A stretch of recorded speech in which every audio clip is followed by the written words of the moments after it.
Hey everybody, Jason in Yvette Fields with the Devoted Home Group, and today we have Josh Tummel from Third Door Insurance with us. Josh, welcome. Thank you Guys, for having me. Yes. It's our first show, guys. We're going to do a show called Having Coffee with the Fields. Yes. And we are very excited to have superstar insurance guru Josh here with us. And we're just going to have a conversation and see, you can teach us about insurance and what's happening out there. And we're just excited to be here. So, That's right. Josh, for those that don't know you, can you tell us a little bit about you? How long have you been with insurance? Give us an intro. Okay. Josh Tummel. I am with Third Door Insurance. Been in the insurance industry since about 2008. I had started with a company, and I was with that company from 2008 to 2019. And in 2019, I had a high school friend actually open up his own company called Third Door Insurance. And he kind of came to me, knocked on my door, I listened to him, and decided that that was going to be the best, in my best interest and my family's best interest moving forward, to go the independent broker route. And so we currently reside in Maryville, live just on the other side of town in Blount County with my wife and 2 kids. And Josh, by the way, guys, is also a coach. Yes. I am a coach. What do you coach? I coach basketball. And so I'm currently at Eagleton Middle School as the assistant coach. That's awesome. That's awesome. What did you do before insurance? I actually did real estate. I did on-site project sales, different from your residential homes. I mainly dealt with dirt, and I was in communities where people would come from us all over the place, and we would help them pick out their home site in beautiful East Tennessee, because it's the best. It is the best. I'm biased, but it's the best. And then you worked with them through the building process. So you're really more of a well-rounded insurance agent because you understand construction. You definitely understand the real estate industry, and now you got the insurance portion of it as well. You're very well-rounded. So that's something that really would set you apart above most agents, I feel. Well, thank you. Thank you. We try. And it has. I mean, we've worked with Josh for a long time now, for years. And we've always had great success. He takes care of us. So thank you so much for that. And our clients, because we've always seen that you get the best rates, and the customer service is great. Customer service is bar none. We can tell you from experience, all of our clients thank us for referring Josh, and we can't thank him enough for doing what he does. Yep. Thank you. Thank you, guys. Big time. So, tell us a little bit about what changes. Obviously, the market's changed since 2008, and more so the last few years. Yes. When it comes to insurance, what do you see, or what changes do we need to be aware of? What can you tell us about that? Okay. The big thing about insurance, it works hand in hand with homes. And it works hand in hand through the entire process. The thing with insurance, though, is we always want to look at what it's going to cost to replace the house from a building standpoint. Obviously, when you are looking from a real estate standpoint, we're looking at our appraised value, what my house is worth. Insurance is going to look at what we can replace it for, rebuild back.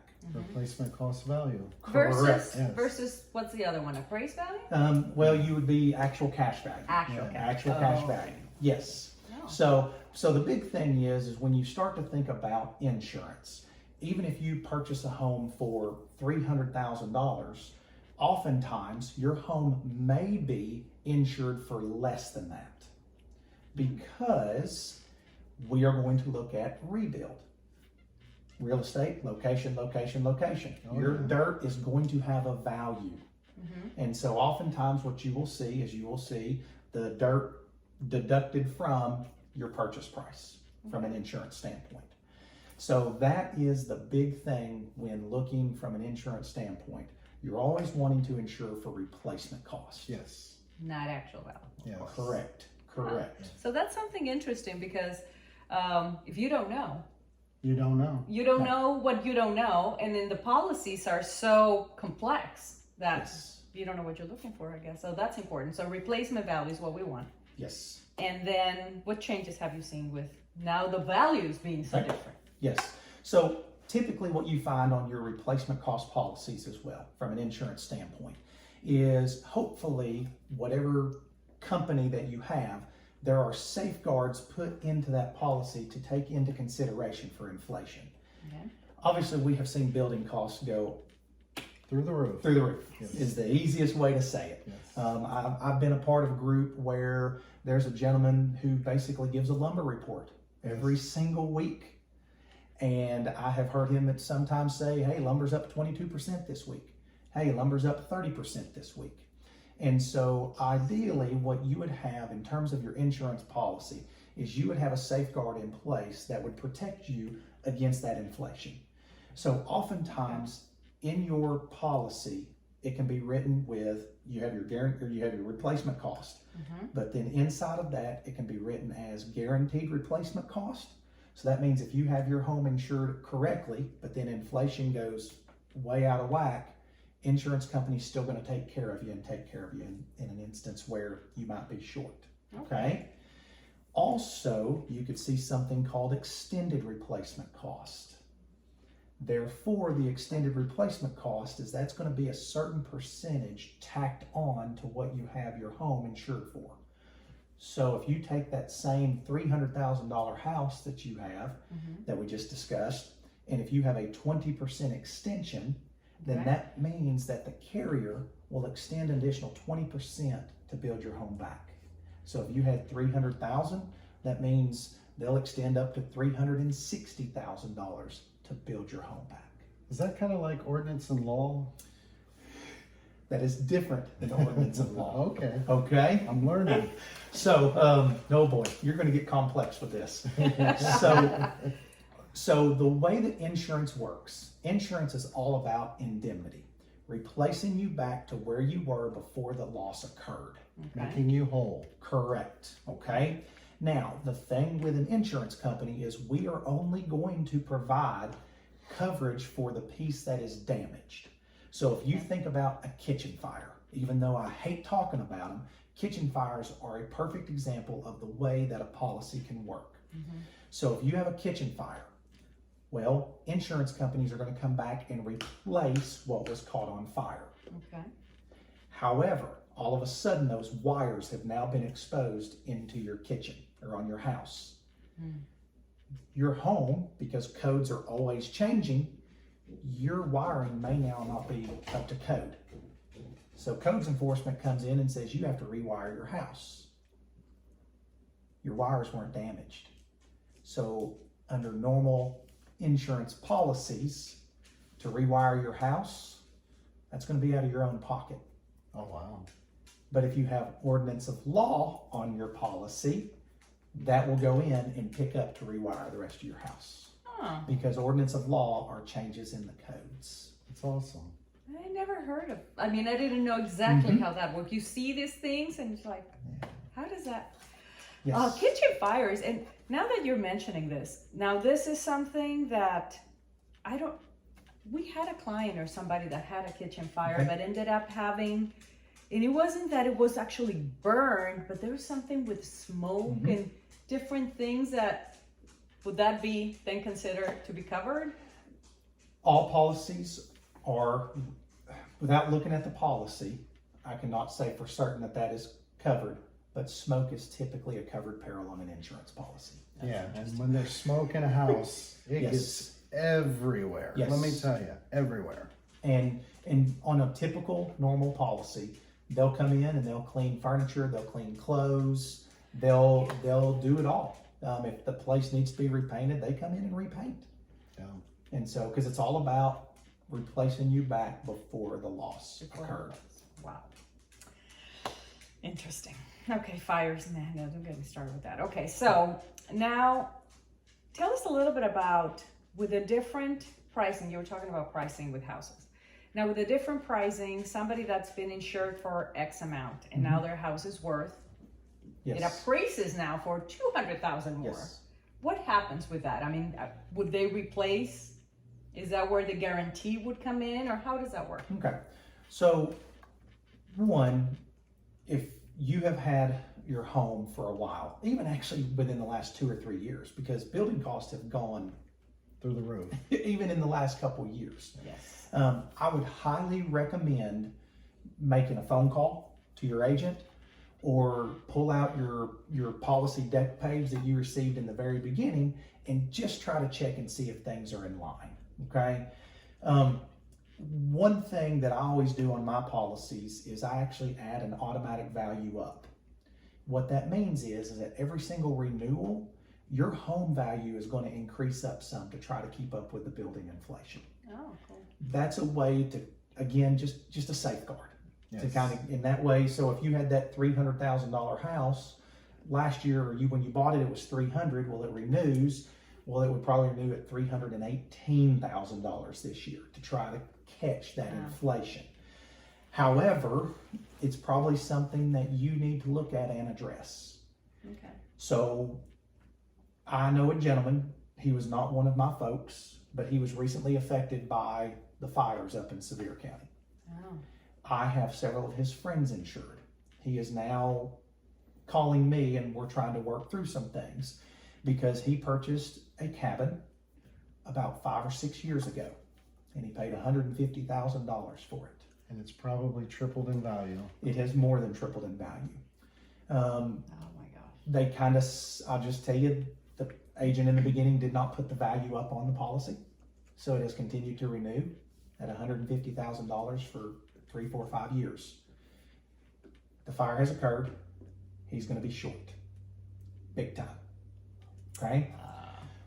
Now, the way that a lot of times that it works, though, from like addressing your question just a second ago, if you have a home that's $300,000 that we can rebuild back for $300,000, but it's worth $400,000, it burns down in a fire. We're going to rebuild it back for $300,000, even though when it was built before it burned down was $400,000. You still have your location, you still have your dirt. Okay. Remember, insurance, we don't think of appraised value, we think of replacement cost for a rebuild. Mm-hmm.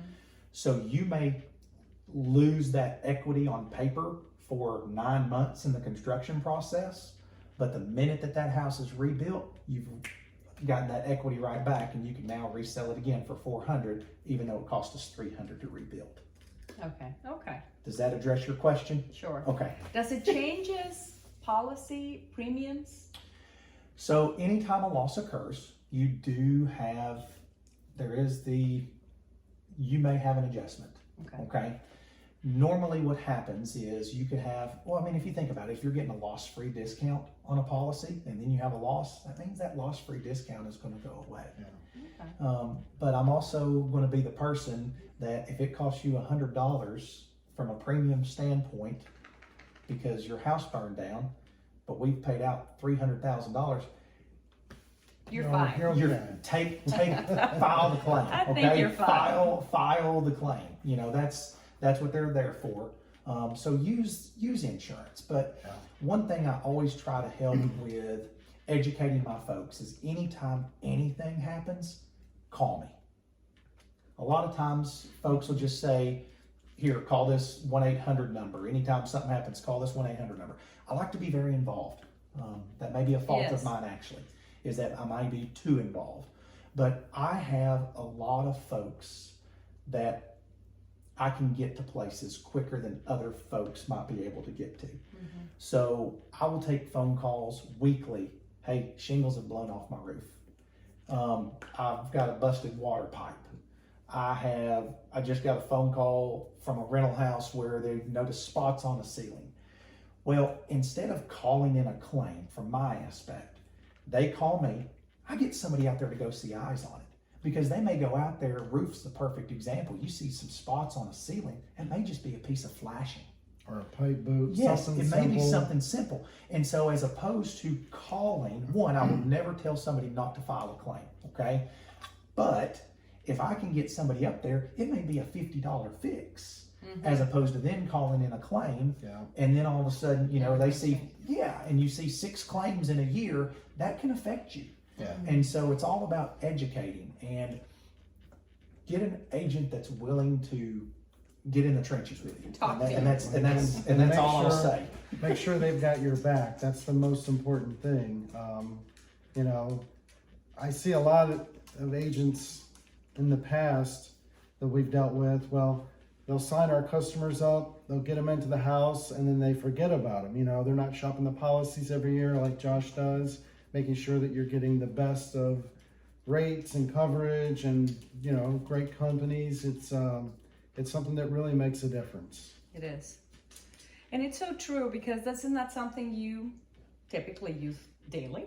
They say with insurance is terrible until you need it. But it's necessary, and it gives you peace of mind, and it's so necessary the day that you needed any type of insurance. But particularly a home, it's your home. Yeah, so it's everything. yes, so this is so interesting. Anything else that you would suggest for people to be doing right now, or just housekeeping? What are things that you see that are mistakes or something that you recommend?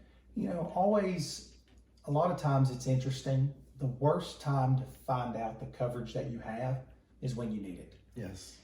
And so one thing I always try to tell folks is, you know, if you have jewelry's the big one. Plain and simple, because you are going to have some limits on policies. Jewelry's going to be a big one. You're going to have a theft limit on jewelry. And also, typically what happens is, like, mysterious disappearance is also not a covered peril on an insurance policy. So if you have jewelry, get some up-to-date appraisals and get it turned in to your insurance company. And the reason being is, a lot of times folks think that's a very, very expensive piece of the puzzle. However, most carriers, the cost is like $7 or $10 per thousand. Oh, wow. So if you have a $10,000 heirloom ring that you got from great grandma, it may cost $70 to insure it on your insurance, on your homeowner's insurance policy. It may cost $100. However, if you lose that thing, there's no coverage for it unless it's specifically included on the policy. Oh, And so it's just little things like that. You know, typically though, everything in your home is going to be covered. If it has wheels on it and it has a motor, it needs to be on your auto policy. okay, that's Okay. important. Laptops. Laptops are going to be covered under your contents coverage. Okay. Okay. You know, sometimes there's going to be a business personal property limit though. Most of those are going to be around $2,500 for the year. Okay. But there's just, you know, but breakage is not a covered peril though. So if you're thinking laptop and I drop it, it's not going to be covered. That's good to know. Okay. Burns up in a fire, we got you. Blows away in a tornado, we got you. But if you break it, that's not going to be covered. Breakage is not a covered peril on a policy. Now, if I remember correctly, what if it was in my car and it got stolen out of my car? Would it be covered under the homeowners? That is your homeowners. Auto is auto. Property is home. Awesome. Interesting. Yeah, so there's little Yeah, I thought nuances, I guess you could say. I remember reading through our policy and I'm thinking to myself, wow, I never thought that. I thought it would have gone through the automotive policy, but no, it's homeowners. No. And on the wheels and motor that I just talked about, if it's a lawnmower or a tractor and it's used in the maintenance of your grounds, that's going to be your personal property.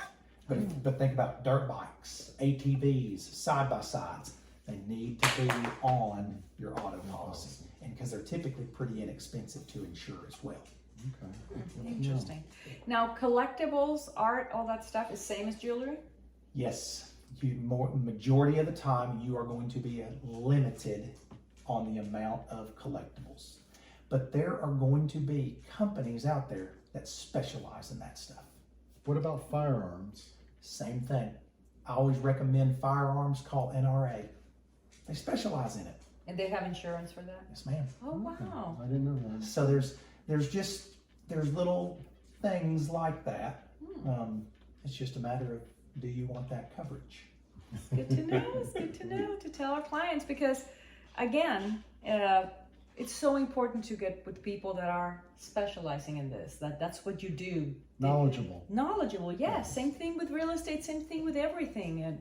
And we sometimes think, especially in this day and age, you know, it's like do it yourself, and oh, I can read about that. I Googled this, you know, I went and, but there's certain things that you can't really know. You don't know what you don't know, and it can cost a lot of money. Yes. So I'm a huge fan of local agencies, of having a local agent. Huge fan. Just because, you know, you just mentioned you can go online and you can make a phone call. And the thing is, though, is a lot of times is you may call and talk to Janice on a Monday, and then you get Brian on a Tuesday. But if you have your local agent, they're there to return your call. Yes. They're there if you need to see them or whatever. They are there. There's a face, Yes. and that's what we love. We love human interaction. We love when we have a problem, we know who we can call, and this is our guy. Well, thank you. I've got a guy, she's got a guy, and there he is. Well, thank you. we know a guy. Thank you. Thank you.